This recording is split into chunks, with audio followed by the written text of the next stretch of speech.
All right, everybody.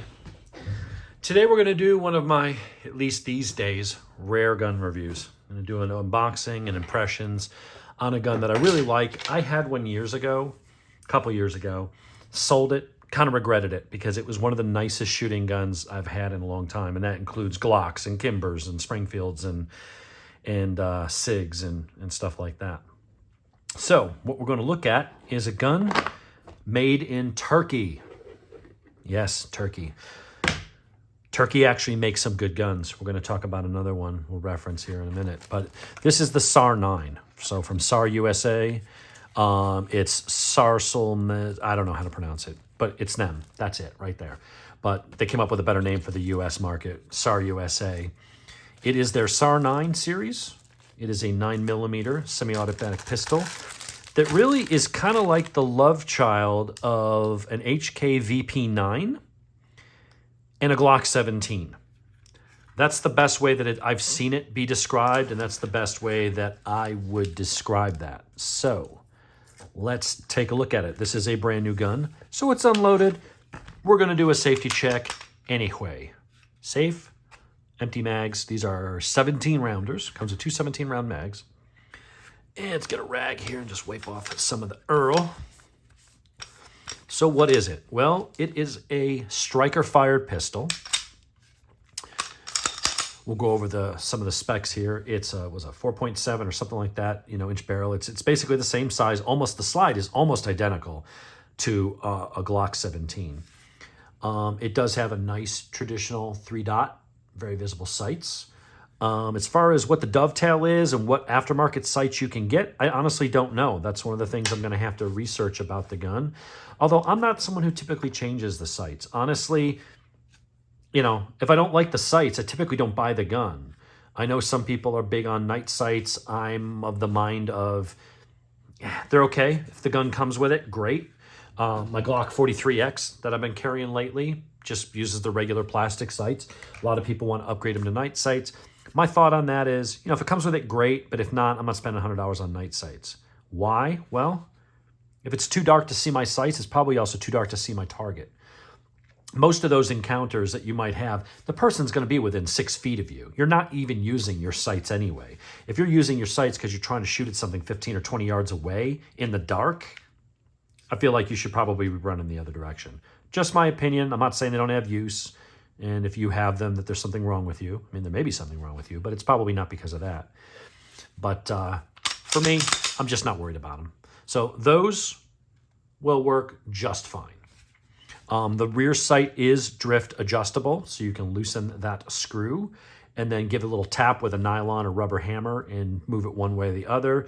It does appear to be centered pretty damn perfect out of the box, so unless I feel it shooting one direction or the other, I'm just going to leave it where it is. Trigger pull. Oh, you have the ability on this. It does not have your traditional to tell you that the trigger is cocked. When you see that red, it's cocked. Again, I know I've done this like now 9 times. It's empty, no magazine. Pull the trigger, trigger stays back. So if you see red, that means that trigger is armed and ready to go.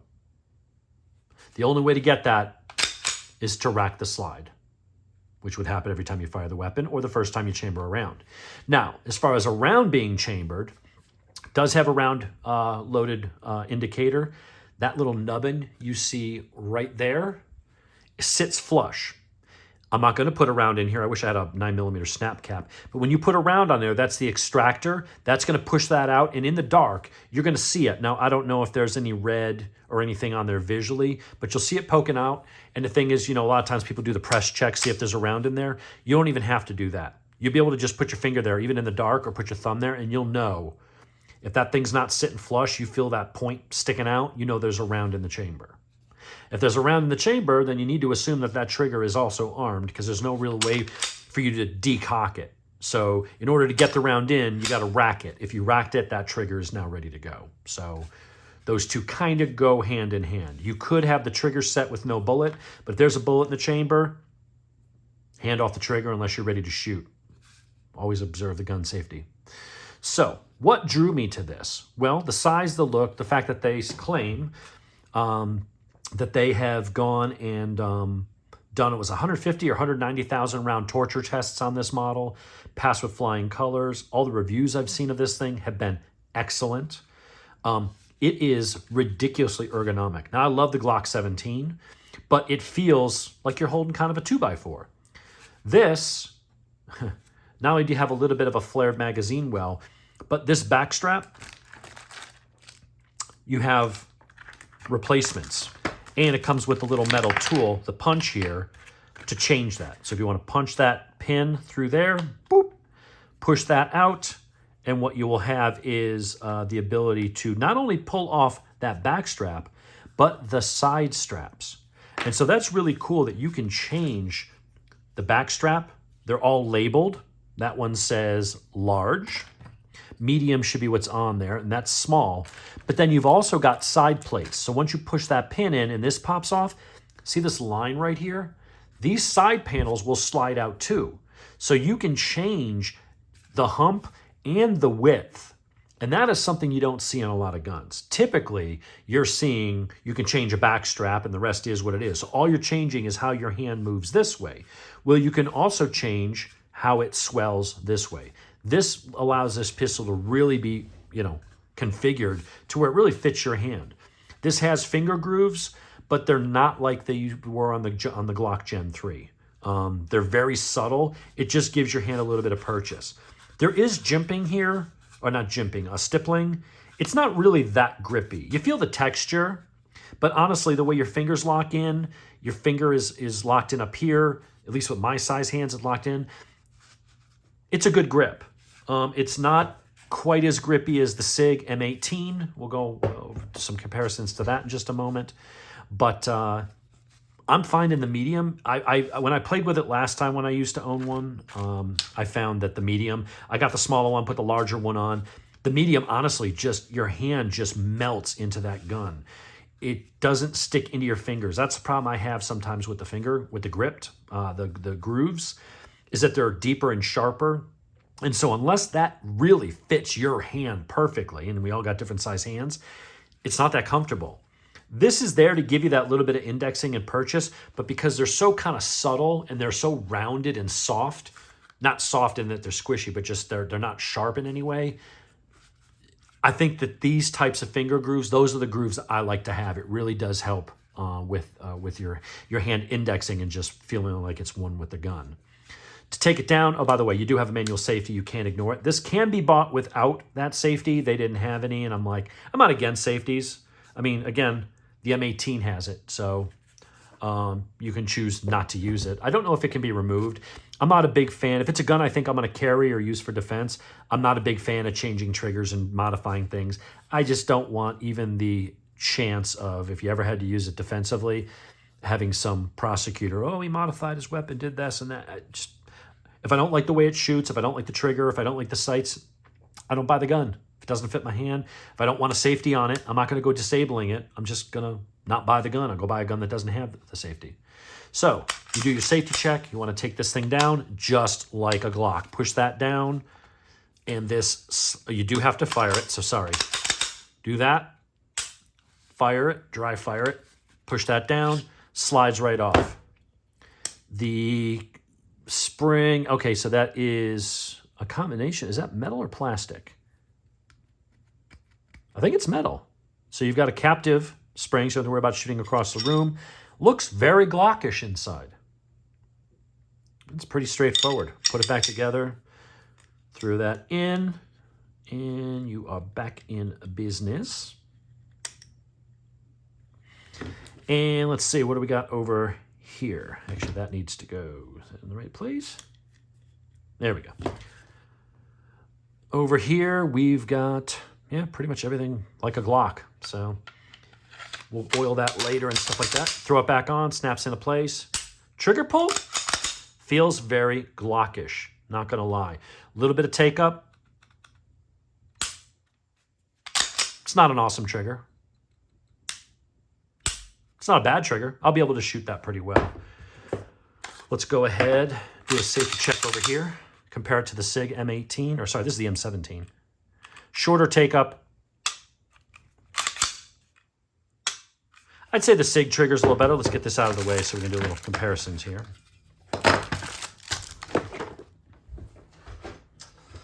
All right, let's see. Yeah, this is a longer trigger. I've been told those smooth out, whereas this is really nice out of the box. It's a very short. And then the reset on that is, yeah, this has a better trigger. Let's compare it to another safety check, empty. This is the Gerson. What is this one? The Gerson Regent. It's basically, oh, sorry, Regard MC. This is a Beretta M9 clone, also made in Turkey, which is why I have this one out. So we've done our safety check. This thing is so smooth. This is a really nice gun. I would say this has the best trigger out of all of them, honestly.